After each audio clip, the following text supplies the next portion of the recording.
हाय youth, तो कैसे हैं आप लोग। 10th और 12th के बोर्ड्स में आंसर राइटिंग कैसे करें। तो आज मैं आपके इसी क्वेश्चन को क्लियर करने वाला हूँ, जो इवन आपको 9th और 11th की आंसर राइटिंग में भी काफ़ी हेल्प करने वाला है। और लास्ट में बताऊँगा कि किस फॉर्मेट, मतलब कौन से सेक्शन को पहले करना है और कौन से सेक्शन को बाद में। तो वीडियो को लास्ट तक ज़रूर देखना। तो पहले आप ये समझ लो कि आप कहीं से भी स्टार्ट करो अपना पेपर, आगे से या पीछे से। सबसे ज़्यादा टाइम आपका जो कंज्यूम करते हैं वो है एमसीक्यूज़, और इसकी वजह से पेपर इनकम्प्लीट रह जाता है, और ये मेरा पर्सनल एक्सपीरियंस है।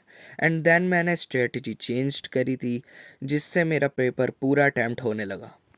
तो आज मैं हिस्ट्री का पेपर का एग्जांपल देता हूँ कि आपको कैसे पेपर अटैम्प्ट करना है और आंसर राइटिंग करनी है। और यही फॉर्मेट आपको पॉलिटिकल साइंस और सोशियोलॉजी और ज्योग्राफी के पेपर में भी फॉलो करना है। And for your kind information, मैं भी दिल्ली यूनिवर्सिटी में खुद एक हिस्ट्री ऑनर्स का स्टूडेंट हूँ। तो अगर हम क्वेश्चन पेपर को देखें तो इसमें 5 सेक्शंस हैं, A B C D and last में ई। और हर सेक्शन की मार्किंग स्कीम अलग है, तो हमें हर सेक्शन के आंसर्स अलग स्टाइल में लिखने होंगे। ये नहीं कि आप 1 नंबर का भी एक लाइन में लिखाओ और 2 नंबर का भी एक ही लाइन में। अब देखते हैं कि हमको कैसे लिखने हैं आंसर। तो सेक्शन ए में 21 क्वेश्चन हैं, 1 मार्कर्स। और इसमें आपको बस सही आंसर लिखना है एक वर्ड का। लाइक क्वेश्चन 1 का ए ऑप्शन ठीक है तो ए लिखना है, क्वेश्चन 21 का डी सही है तो डी लिखना है। देन सेक्शन बी में 6 क्वेश्चंस हैं, 3 मार्क्स ईच के, मतलब 18 मार्क्स हैं टोटल इस सेक्शन में। और आपको इसको 80 से ज़्यादा एक्सीड नहीं करना है वर्ड्स लिमिट में। तो आपको इसमें कम से कम 4 से 5 लाइन लिखनी है। और अगर आपकी राइटिंग बड़ी है तो आप कम से कम, मैं फिर बोल रहा हूँ, कम से कम 6 से 7 लाइन ज़रूर लिखना। आपको लिखना भी है भरकर, और जो लिख रहे हैं वो ऑथेंटिक भी होना चाहिए। ये ड्यू नहीं है कि आपको बस शीट भर के आनी है। आपका अच्छी तरह पेपर चेक होगा, और ये सच है। और ऑथेंटिक लिखने के लिए आप मेरी अगली वीडियो ज़रूर देखना। फिर आपका आता है सेक्शन सी, जो आपके लिए बहुत फ़ायदेमंद साबित हो सकता है if you know how to write more and authentic. इस सेक्शन में 3 क्वेश्चंस हैं, 8 नंबर्स ईच के, मतलब 24 मार्क्स। अब इसकी लेंथ आपको रखनी है कम से कम 2 पेजेस, मतलब 2 साइड्स। एक पेज की 2 साइड्स होती हैं।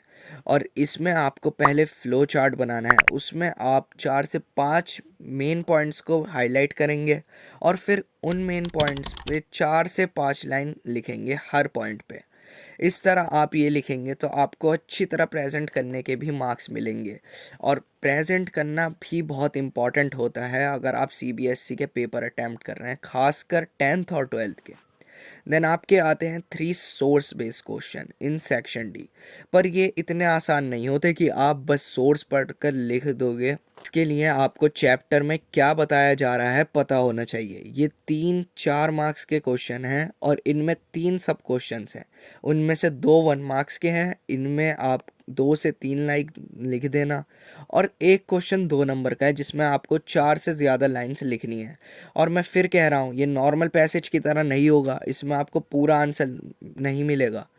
जैसे आप अनसीन पैसेज में देखते हैं ना कि उसी में पूरा आंसर मिल जाता है, ये उसकी तरह नहीं है। बस छोटा सा सोर्स होगा और उसके बारे में चैप्टर में एक्सप्लेन किया जाता है, वो लिखना है आपको। आपको चैप्टर पढ़ना होगा, और आपका चैप्टर को पढ़ना बहुत ज़रूरी है। लास्ट में आता है आपका मैप, जो 5 नंबर का होगा, और ये भी 2 पार्ट्स में डिवाइडेड होगा। पहले पार्ट में आपको 3 साइट्स को लोकेट करना होगा, और दूसरे पार्ट में 2 साइट्स मार्क्ड होंगी, आपको बताना होगा कि ये कौन सी साइट्स हैं। तो कुछ ऐसा होगा आपका क्वेश्चन पेपर। और अब मैं आपको बताता हूँ कि आपको किस सीक्वेंस में ये सॉल्व करना है। सबसे पहले करना है आपको मैप। मैप की प्रैक्टिस अच्छी तरह करके जाना। 5 नंबर आपको 2 मिनट में मिल सकते हैं, लिटरली 2 मिनट। देन आपको करना है सेक्शन बी एंड सी, फिर करना है सेक्शन ए, और सबसे लास्ट में करना है सेक्शन डी।